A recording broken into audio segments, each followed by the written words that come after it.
Okay, now then, listen. This is top 10 characters in One Piece. Now then, I have a few set rules and like stuff that goes into it. And a few of them are the fact that characters that are dead aren't characters that are confirmed dead aren't gonna be in this list. So that means we're not having no Whitebeard, we're not having Ace, we're not having any of them people. But people that aren't like they're dead, but they're not confirmed. Like so, like Big Mom, like it's not confirmed. Like so, she can be in the list. So first of all, I'm starting off in number 10. It's Sabo. Now all of you can be like, what? But here's some manga spoilers. This man is Sabo, the Flame Emperor. You don't get Flame Emperor from nothing. Flame Emperor. Man went into Mauricio or whatever, I don't remember. And with just a few men from Revolutionary Army. And then them people, they went in, they smoked Fujitora, they smoked what's his name, Green Bull, and they escaped with Kuma. Like, I don't want to hear it. You're telling me this man went into literally the land of the celestial dragons and came out unscathed with prisoners. Man, put this man in number 10. He deserves it. Okay, now then, in number 9, next up we got Dragon. Now you're gonna be like, Dragon. This guy's done nothing the whole series. He's done nothing. But guess what? Remember what's it called, when Garp was introducing what's his name, Luffy's dad, and he said Dragon. Everyone knew his name. Everyone was shocked. They were shivering. But when he was revealing the Yonko, when the Yonko verse got revealed in the story, no one in the crew really knew who they were, except from Robin, because Robin knows everything. Think about it. Think about the weight of his name scaring people like that. And you might be like, that's not strength, but bro, I don't care. It's strength in my eyes. And then also, he probably has wind powers. You're telling me that Garp and Luffy both have conquerors and this guy doesn't, and he has the whole revolutionary army. And think about it, he has Flame Emperor Sabo on in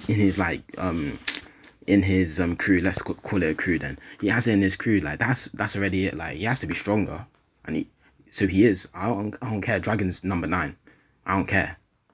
Okay, next up in number 8 we got Law. Now listen up. I don't care what anyone says. Law basically carried Kid in that Big Mom fight. I don't want to hear it. Like Law was pulling out all the stops and Kid on the side just throwing some metal toys at Big Mom. I don't like this. Law used like, man extended his sword, put it through Big Mom and shocked her from the inside out. I don't want to hear it. He was using devil fruits within devil fruits. He used Corazon's devil fruit ability. What else can he do? Then okay, I admit his hockey's kind of trash, but that's why he's low down. But then was it he went and fought Blackbeard, and I thought he was gonna get. I honestly thought Law was gonna die. Like obviously the fight's not finished, but realistically Law should die in that situation. But he didn't die, showing that this guy's cold already. And then he used Haki. He used Haki. Like I didn't know this man could use Haki until now, but he used Haki to get out of Don Q's devil fruit ability, whatever. Like this guy. He's top tier now. I don't care. This guy, his awakening just shut him up. Like this guy's cold. I don't want to hear it. Like this guy, and for all those people saying that what's it called, Zoro will beat Law. Shut up. Don't talk to me. Law beats Zoro. Fight me. I'm willing to die on this pedestal. Like Law's my favorite character. Like obviously Zoro. There's no bias in this, but obviously Zoro is like, he's like top 10 favorite characters. But you know, Law's that guy. Like. I don't want to hear it. Now then, in number 7, I got Akainu. Now listen, I can't lie, I didn't really have a reason for putting Akainu in number 7. I kind of just felt like an admiral needs to be in the top 10 because like, I can't lie, in the series, they're kind of getting finished. Like, they're kind of like whatever. But still, like, this guy's the fleet admiral. Like, that holds a lot of prestige, you know. Like, this guy beat, I don't even know his name. He beat, he beat the Iceman. And remember, he survived the beating from Whitebeard. Whitebeard was bloodlusting, and this man was slamming this guy, just slamming him non-stop. It was painful to watch. It was satisfying, but it was painful to watch. Like this man cracked the island on his head, and he got up. He didn't have brain damage. He got up. He seems fine nowadays. Like, and obviously, Luffy needs to fight him in the future, and Luffy has Gear 5 now. Gear 5 is broken. So obviously Akainu needs to be able to stand up to that. Otherwise, it's just going to be a quick and easy fight. So Akainu's the number 7 because he has to be a future fight. Like I'm telling you, Trust me, Akainu's gonna bring out the magma punches. Remember what he did to Ace. Ace is dead because of Akainu, and he deserved that death. But Ace is dead.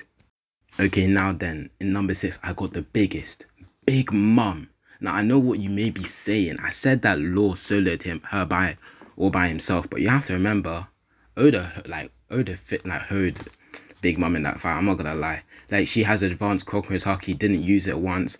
I'm sure there's no way she has future sight. She's so stupid. But basically, she had advanced Kokoro's Haki and didn't use it the whole fight. Like, Oda literally had to write her to being idiotic so that she doesn't use her full power. If she actually used her full power, if she had a brain in her head, she would have won that fight. But she's just so stupid.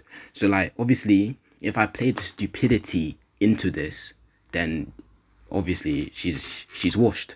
But because we're talking about power, top 10 strongest, she's got to, just her power alone just puts her in 6. She can't go any higher because she's stupid, but 6 is fine. Because, like, even stupid characters like Luffy knows how to use advanced conquerors, but Big Mom, for some reason, even though she has it, she didn't use it. Now then, in number 5, I got Blackbeard. Now listen, Blackbeard devil fruit wise, this man's broken. He's got Whitebeard's devil fruit, and I'm not gonna lie, I don't remember the name. He's got what does he have? He has the Yami Yami no Mi. Oh yeah, Gura and Yami Yami no Mi. So he has those 2 devil fruits. Like, come on, like, that's already, like, remember, Whitebeard in his old age was still like still a threat to the world government, to the Marines and everything. They were scared. They were just so scared. They couldn't do anything. And Blackbeard came through with his whole plan and killed Whitebeard. Even though he did it in a scummy way, he did kill Whitebeard. And then he got his devil fruit and the Yami Yami on top of that, which can cancel out devil fruit abilities. Now, the reason why I don't have him any higher is because this guy doesn't have Conquerors. Like, he hasn't used it, or like he just doesn't have it, but he doesn't have it. And I feel like you kind of need like Conquerors to be like a bit higher than where he's at. Like, come on, like, he doesn't have Conquerors. Like, how you a Yonko with no Conquerors? And I know there's Buggy in the corner, but he don't count, man. He don't count. We all know that Mihawk's the real Yonko there. So, like, Blackbeard, until you show me that you have Conquerors, you're number 5. Now then, in number 4, I got Monkey Jesus Luffy. Now listen, Luffy, I know you might be saying, how is he above Blackbeard? But I just want you to hear from my mouth. Shut up. Of course he's above Blackbeard. He has the fruit of a god. You're telling me manga spoilers, but he has the fruit of a god, man. Are you kidding me? The Nika no Mi model, what's it called? I got it wrong. The human no Mi model Nika. I don't want to hear it. This guy has Toon Force. Toon Force. Are you kidding me? He has Toon Force and he has Conqueror's Haki. He has advanced observation, advanced armament. It's done. He has advanced everything. Advanced all 3 types of Haki. Man, he's top tier. And in like one of the chapters, man pulled goggles out of his hair. And I know that doesn't seem like anything crazy because like he caught lightning. And let's not forget that this man was literally playing with Kaido for some time. But remember, the goal with me is that he's just creating stuff now, like out of nowhere. You're telling me this man could just create a sword out of like the clouds in his hair now? Because that's what I'm getting from it. I know this might seem like a stretch, but bro, it's Luffy. This guy is cold. I don't want to hear it. And then remember, he used Kaido as a jump rope. What? How? This man was like, Kaido's literally the size of islands. Kaido was doing everything. He was that guy, and Luffy was playing with him. Man went into his belly, then punched, and then his hands went into his eyes. Like, I don't need to explain it anymore because this is God Luffy. Like, who cares about God Usopp? This is God Luffy with the white hair and everything. He's dripped out. He might not even need to go into Gear 5 to handle with most of these people in this except from the people above him. Man, and Blackbeard. Man, he just needs to use Gear 4 and Big Mom. Okay, now, I feel like I'm dragging it. But literally, Gear 5 is too cold with it, man. I don't want to hear it. Gear 5 plus all 3 types of advanced Haki, he deserves number 4 position. Now then, above Luffy in the number 3 position is Kaido. Now then, obviously Luffy beat Kaido, but the reason why Kaido is there is because Kaido beat Luffy like twice. I don't remember. I feel like they had 3 fights or something like that. But Kaido beat this man like he finished him twice. And you might say, oh, but Luffy got Gear 5. When Luffy got Gear 5, he was beating Kaido. You have to remember, Kaido fought everyone. Kaido fought the Scabbards. He fought other people that I don't. Oh yeah, he fought like the 5 people on the roof: Luffy, Law, Kid, Zoro, and blue man that laughs a lot. So he fought all of them. And he was still tanking it. Then he fought against some, like, I swear, I think he's fought, bro, I don't remember, but just know that this man was fighting so many people at the same time. And then not only that, he was carrying Onigashima at the same time. You telling me that's a huge ass island? Like, that's everyone's fighting on the island and man's carrying it as he's fighting Luffy. Kaido was dealing with so much during that whole battle. It was like, if it was from full strength, Kaido versus Luffy, Kaido would have won. And we already saw it, full strength, Kaido won every single time. And even when he had all of that weight onto him, man was still boxing with Luffy.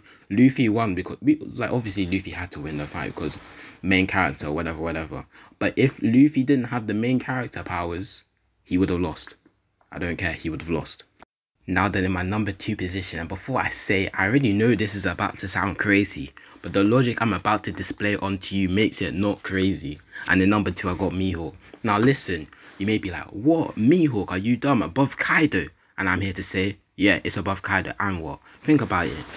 Buggy became Emperor of Mihawk's name alone. Like, Mihawk's name alone was able to shoot Buggy up to the title of Emperor. Think about the name, the weight that Mihawk holds. Not only was he sparring with Shanks, he's literally known as the world's greatest swordsman. Other characters in One Piece use swords all the time. And Mihawk stands above all of them. I don't care, he's top. And you might be like, but what about what's his name? Crocodile Cross Guild. He puts a lot of weight onto the, that's why Buggy became a Yonko and all that. Man, missing with that rubbish. What are you talking about? I don't want to hear about anyone that lost a Luffy before the time skip. I don't want to hear it. Luffy beat him with water. Shush, I don't want to hear it. Put water on his hands and that was enough to beat Crocodile. And you may say, oh, that's just the natural weakness of his devil fruit. Bro, you got Haki, man. You're a warlord and you're still losing to pre-time skip Luffy. I don't care about the in real world reason as to why he lost. We're talking about story-wise, and story-wise, man, Crocodile, he stinks. He's smart, but he stinks. I don't want to hear it. So that's just Mihawk's name alone carrying it. Like, you remember, he taught Zoro, and now Zoro is like a top tier. Like, he ain't top 10, but he can definitely get into top 20, top 15. So that's what I'm saying. Mihawk, and he was sparring with Shanks. Shanks is too cold with it. Really, like, come on. Mihawk is number 2. He can beat Kaido. If Oden or Zoro can scar Kaido, man, Mihawk can chop this guy in half. No diff, don't care. Okay, no diff is crazy, but he can definitely chop this man in half. I don't want to hear it. Now then, obviously, in my number 1 position, I got Shanks. Like, need I explain myself? Shanks against anyone else in this list is winning. I don't care what anyone says. He has all 3 types of Haki. He's just that guy, man. Like, Shanks, like, remember, out of all of the original Yonko, he's the last one remaining. That means he's the only one that was able to become one with the new gen, because he just holds that much weight. He's literally the Goldie Roger of the generation right now. Like, obviously there's Luffy, but that's Joy Boy. I don't care. Like, Shanks, I really got nothing to say about Shanks. Like, I don't need to hype this man up or anything. Don't need to talk about him, because Shanks is just the number 1. Like, man, when he was literally like talking to the guy Ben Beckman, and he's like, let's go get the One Piece. No one else can say that. Like, say if Kid was like, let's go get the One Piece. What? Like, everyone's gonna be like, shut your dumb ass up. Like, obviously he's not getting the One Piece, but Shanks, man, when Shanks said it, I was like, yeah, this guy's got the One Piece. I don't care. Shanks' name just holds that much weight. Think about it, we've already seen him like 5 times, and he's still number 1. I don't want how you barely in the series and the strongest in the verse. That's all I have to say. I'm done. Also, before I forget, I remember in Marineford, Kaido was coming to Marineford, and Shanks was like, nah, you're not coming anyway. And Kaido ran away. And he had King on the board, and Shanks was like, nah, you're going away. He also stopped the war. He literally just appeared in front of Akainu, and Akainu was like, hey, I don't want this smoke. Akainu wanted to smoke with Whitebeard, but didn't want it with Shanks. Think about that. Think about the levels to that. He walked into the into what's it called, Marijuana, and talked to the Gorosei. No random person can do that. Only Shanks can do it, because Shanks just has that much weight. And also, man has one arm and everyone's still scared of it. And now I'm actually done. Now then, thanks for watching this video, and make sure to like and subscribe, and tell me in the comments if there's anything else, like any other top 10 you want me to do, or any other list you want me to do, because I'll do it. I'll do everything in the comment. I read all the comments all the time. Just trust me. Just say it in the comments and I'll do it.